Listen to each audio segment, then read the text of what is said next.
Venice and Venetians boast a long and illustrious history closely tied to European development, particularly in the spheres of trade, art, and politics. A city built on 118 small islands in the Adriatic Sea in northeastern Italy, Venice possesses a history as distinct as its geography. Located strategically between the west and the east, Venice not only mastered the Mediterranean trade routes, but also flourished as a hotbed of art and culture. The Venetians' affluent past reflects the enduring and groundbreaking spirit of a people who turned a marshy land into a Renaissance icon of power and beauty. Venice's inception is steeped in mystery and myth, its origins dating back to the bleak days of the Western Roman Empire's collapse. As the Germanic barbarians, and later the Huns, began to invade the Italian peninsula during the 5th century, many locals, especially from the Veneto territory, fled to the swampy islands of the Venetian lagoon.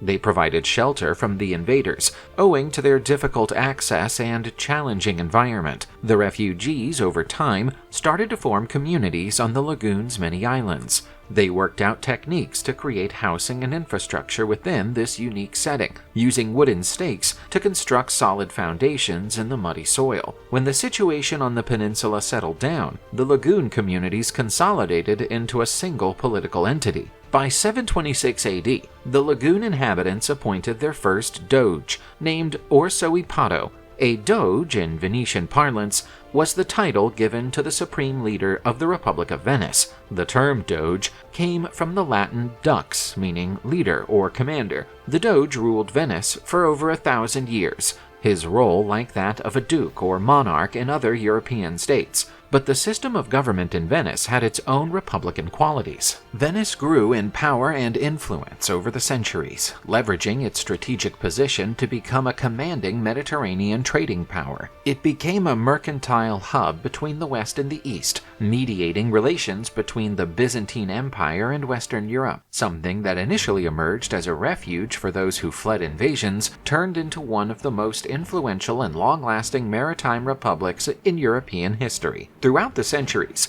Venice and the Byzantine Empire enjoyed a complex and varied relationship. Throughout much of its early history, Venice was a Byzantine protectorate. As the city grew in wealth and influence, it started to operate more independently, eventually becoming a commercial contender, and, on occasion, a military challenger. Venice's independence from the Byzantine Empire happened gradually. As it strengthened its maritime power and opened trade routes, Venice steadily began to develop an empire that covered territories beyond the capital city, encompassing parts of the Italian mainland, Adriatic islands, and even eastern Mediterranean territories. Relations between Venice and the Byzantine Empire came to a head during the Fourth Crusade. Although originally aimed at retaking the Holy Land, the crusade was shifted to Constantinople because of scheming and manipulation, many of which involved Venetian interests. The Crusaders, assisted by a vital Venetian naval force, plundered Constantinople in 1204, effectively putting an end to the Byzantine Empire and establishing the so-called Latin Empire. And Venice profited enormously from this outcome, obtaining extensive territories and influence, including major islands and trading enclaves in the Aegean Sea. There was never a significant change in the relationship between Venice and the empire. Even after the Byzantine Empire was restored in 1261, Venice went on to dominate Mediterranean trade, whilst the Byzantine Empire underwent a long period of decline until its final collapse in 1453 to the Ottomans. Venice's politics and nobility were inextricably bound together, the city's system of government being distinct from many of its European counterparts. Venice's political system was a sort of oligarchic republic, where the doge often served as a ceremonial figurehead. The real power resided in the councils formed by the city's merchant elite. Several councils had critical positions in the Venetian government. The Major Council, the main legislative body, formed by all adult male members of the Venetian nobility, in charge of establishing laws and policies. the Council of Ten, established in the 13th century. It was one of Venice's most powerful bodies, in charge of security and foreign policy. It also played a crucial role in electing the Doge. Finally, the Minor Council, assisting the Doge in his administrative and judicial duties. The Venetian noble elite was not founded on land ownership, as it was elsewhere in medieval Europe. Instead, wealth and prestige were often derived from trade and active involvement in the Republic's matters. Venetian nobles were strongly engaged in trade and often financed commercial expeditions and ships. This intertwining of trade and nobility was one of Venice's hallmarks, and the wealth brought about by trade contributed to Venice becoming a bustling hotspot of art and culture throughout the Renaissance. The city drew artists and intellectuals, while the Venetian school of painting spawned masters such as Titian, Veronese, and Tintoretto. Both Venice and Genoa were major maritime and commercial powerhouses in the Mediterranean during the Middle Ages and the early modern period.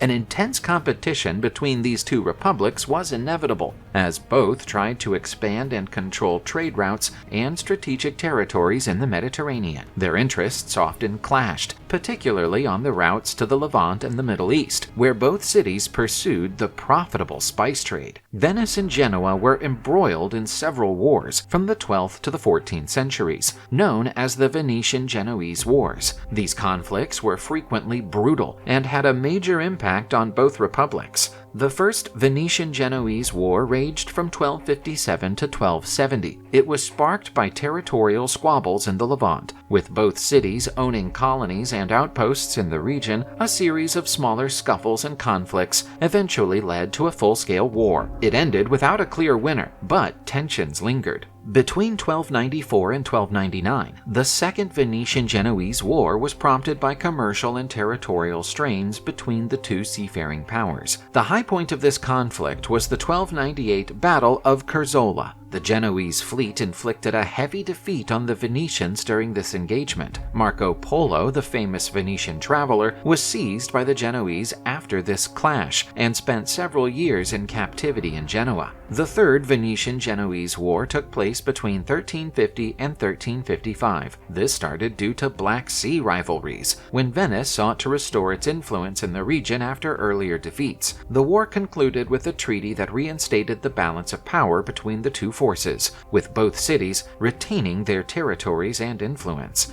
The Fourth Venetian-Genoese War, from 1378 to 1381, was perhaps the most shattering of all between the cities. It started because of quarrels in Cyprus and quickly spread to the Mediterranean. The 1380 Battle of Chioggia was a turning point, with Genoa laying siege to the town of Chioggia, near Venice. Despite this, the Venetians succeeded in changing the course of the battle and finally defeated the Genoese, resulting in the signing of the Peace of Turin in 1381. In the wake of the Fourth War, while rivalries and tensions persisted, no further large-scale military conflicts took place between Genoa and Venice. The rise of other European powers, the slow decline of the seafaring republics, and changing trade routes helped the two cities concentrate on other challenges and opponents. Venice's demise started in the 15th century, when trade routes were shifted due to major geographical discoveries.